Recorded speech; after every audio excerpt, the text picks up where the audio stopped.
हम लोगों ने भजन किया था, मुझे याद है, अभी हाल में इनके यहाँ, उसके बाद यही भजन हो रहा है।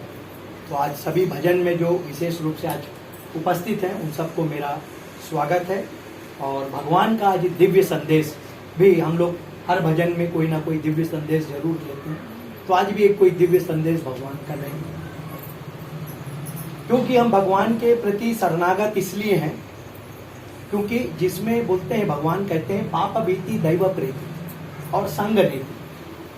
जिसको पाप से भय होता है और ईश्वर के प्रति विश्वास होता है और जिसका संग अच्छा होता है वो समाज के लिए उपयुक्त होता है। लेकिन जिसकी ईश्वर के प्रति आस्था ना हो, स्वाभाविक रूप से उसका जो कंपेनियन है वो भी अच्छा नहीं हो सकता। और जिसके ईश्वर के प्रति डर ना हो तो स्वाभाविक है उसके कृत्य भी अच्छा नहीं हो सकता, क्योंकि जो कोई चीज को मानेगा ही नहीं तो करेगा कैसे। तो एक बार गुरु नानक देव जी एक भ्रमण पे निकले थे। तो गुरु नानक देव भ्रमण पे इसलिए निकले थे कि मैं देखूं कि संसार में किस किस टाइप के लोग हैं। तो जब वो पहले गांव में निकले तो उनको किसी ने बताया कि ये गांव में जितने भी लोग हैं वो उत्पाती हैं, सिर्फ केवल यहाँ पर उत्पात करते हैं, लोगों को कत्ल करते हैं, मारते हैं, पीटते हैं, द्वेष रखते हैं, हिंसा करते हैं, गंदगी करते हैं, ये इस टाइप का गांव है। तो गुरु नानक जी उस जब गांव में प्रवेश किए तो सारे लोग गुरु नानक जी को घेर लिए, और घेरने के बाद गुरु नानक देव जी को सब जानते थे। तो उन लोगों ने गुरु नानक देव जी को प्रणाम किया। तो गुरु नानक देव जी ने उनसे कहा, खूब फलो, खूब खेलो, लेकिन मस्त रहो, लेकिन यहीं रहो। ये उन्होंने आशीर्वाद दिया और गुरु नानक देव जी वहां से निकल गए। और जाते जाते उनको दूसरा गांव सामना हुआ। तो दूसरा गांव में बहुत बुद्धिजीवी, शिक्षित लोग, अच्छे लोग, व्यवहारिक लोग मिले। तो उन लोगों ने भी गुरु नानक को घेरा। तो गुरु नानक ने उनको बोला, खूब फलो, मस्त रहो, खूब खिलो, लेकिन बिखर जाओ। तो उनको समझ में नहीं आया। तो लोगों ने कहा, ये किस टाइप का बात है भाई, इससे पहले उत्पाती गांव में गए, उनको बोले वहीं रहो, साथ में रहो, मिल के रहो, और ये दूसरा गांव में आए और बोल रहे बिखर जाओ। इसका क्या मतलब है? इसका मतलब एक ही है, जहां बुराई रहती है वो वहीं रह जाना चाहिए, वो उससे आगे नहीं बढ़ना चाहिए। जब बुराई का विस्तार होता है तो संसार में सब जगह बुराई बुराई फैलेगा। तो इसलिए बुरा आदमी वहीं रह जाए, खुश रहे, वो ज्यादा अच्छा है। लेकिन जो संसार में ज्ञानी है, शिक्षित है, अच्छे कृत्य करता है, वो जब बिखरेगा तो संसार में उसके वाइब्रेशंस फैलेंगे, संसार में एक पॉजिटिव एनर्जी आएगा, और अच्छे लोग जब जाएंगे तो पूरा संसार बहुत अच्छा होगा। मैं 15 दिन पहले एक यूनिसेफ के चीफ आए थे, जिनके साथ मेरी एक बैठक हुई। मैंने एक MOU साइन किया था अपने विश्वविद्यालय के लिए, जिनका नाम था बॉब निकोलस। वो पूरे यूनिसेफ के वर्ल्ड के चीफ थे, जिनके साथ मैंने MOU साइन किया था अपने विश्वविद्यालय के लिए। तो जब हम लोगों की डिनर टेबल पे चर्चा हो रही थी तो उन्होंने मेरे से पूछा कि डॉक्टर साहब ये बताइए, बोले इंडिया में ऐसी क्या खासियत है जो वर्ल्ड को इंडिया के प्रति खींच लाता है, और ऐसा क्या चीज है जो हम लोग इंडिया में आने के बाद उसको अपनाने के लिए विवश हो जाते हैं, आप लोग यहाँ पर करते क्या है? तो हमने कहा कि हमारे जो महापुरुषों की जो जिंदगी है इस देश में, जो बड़े बड़े महान संत और महानुभावों ने जिन्होंने जन्म लिया, जिन्होंने तपस्या किया, जिन्होंने संघर्ष किया, जिस देश में पवित्र नदियां बहती है, जिस देश में पवित्र संतों ने जिन्होंने अवतरित किया, उन्होंने इस देश को इतना उद्धार किया कि इस देश में अब भी वो थोड़ा बहुत अध्यात्म बचा है जिसको अपना के लोग अपने आप को उद्धार कर रहे हैं। इसीलिए जो लोग वेस्टर्न कंट्रीज जा रहे हैं, वेस्टर्न में लोग योग को अपना रहे हैं, हमारी भारतीय संस्कृति और सभ्यता और मर्यादा को कायम कर रहे हैं, साड़ियां पहन रहे हैं, वेद पढ़ रहे हैं, यज्ञ कर रहे हैं, पूजा पाठ कर रहे हैं, दुनिया आके भारत को उदाहरण के रूप में प्रस्तुत कर रही है। और हमारे बच्चे किधर जा रहे हैं? हम कहाँ जा रहे हैं?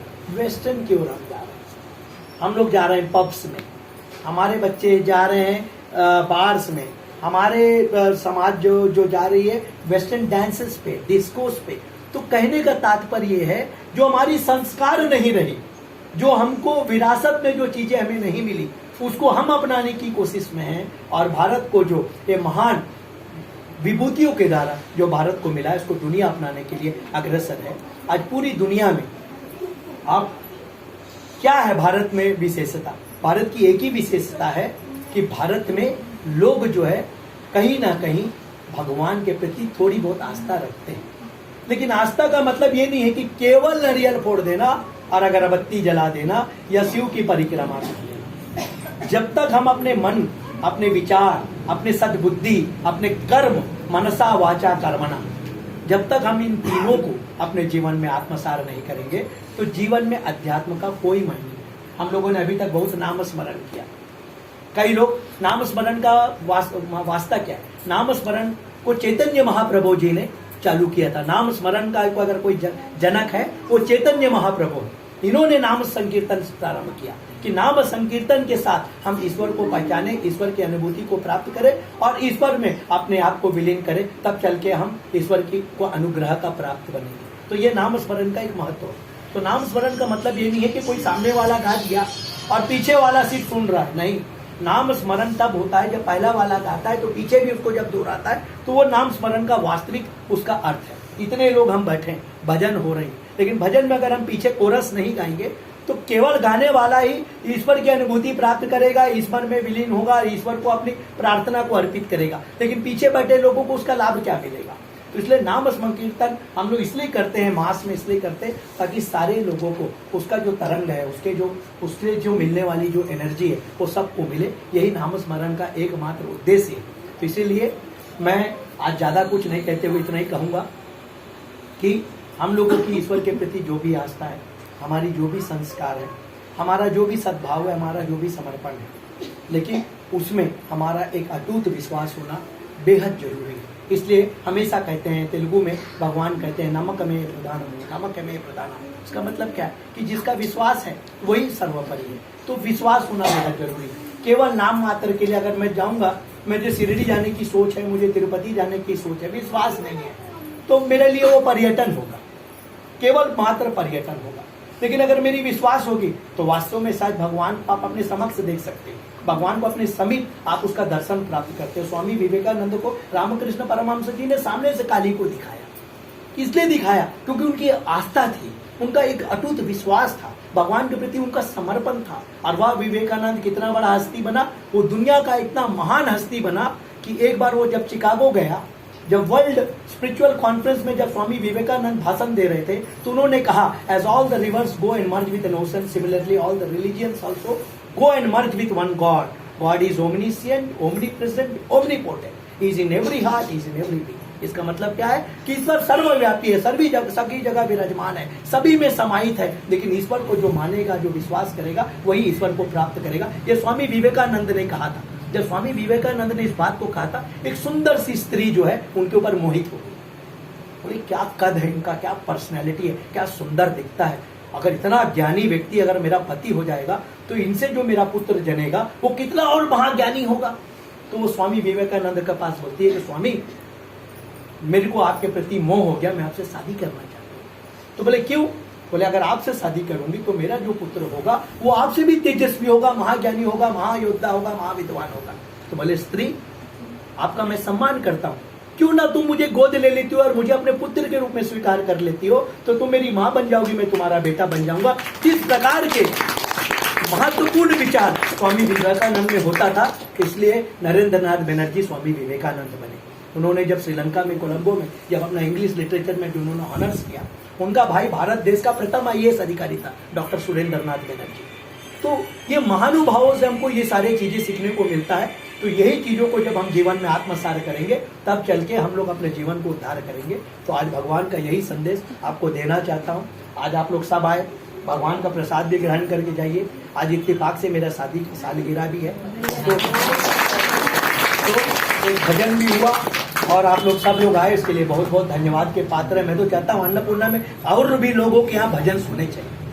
इस भजन का मतलब ये नहीं है कोई आप लोग ये भयभीत मत हो जाइए कि भजन होगा तो शायद प्रसाद देना पड़ेगा, कोई व्यवस्था करनी पड़ेगी, ऐसा कुछ नहीं है।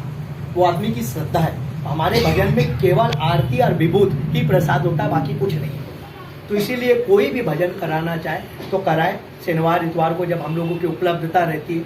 आज मैं आदरणीय सन्मुख राव जी भी आए हुए हैं, उनको भी बहुत धन्यवाद देना चाहता हूँ। मोहन राव अंकल, राम बाबू अंकल, सभी को धन्यवाद देना चाहता हूँ जो आप लोग उपस्थित हुए। कुछ और गेस्ट को आना है जो टाइम से नहीं आए, लेकिन हमारी साई समिति का एक मर्यादा है, हम गेस्ट के लिए इंतजार नहीं करते, कांटा से चालू करते हैं और कांटा से खत्म करते हैं, गेस्ट भले कोई भी हो। तो इसलिए हमने गेस्ट का भी इंतजार नहीं किया।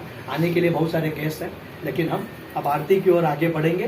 तो मैं आज चाहता हूँ आज हमारे गेस्ट को यहाँ पर आरती देना था, लेकिन अभी तक हमारे यहाँ एक बार भी आरती देने का अवसर हमारे अंकल को नहीं मिला, राम बाबू अंकल को। तो मैं चाहता हूँ आज आप यहाँ आज आरती दीजिए। आइए आज ये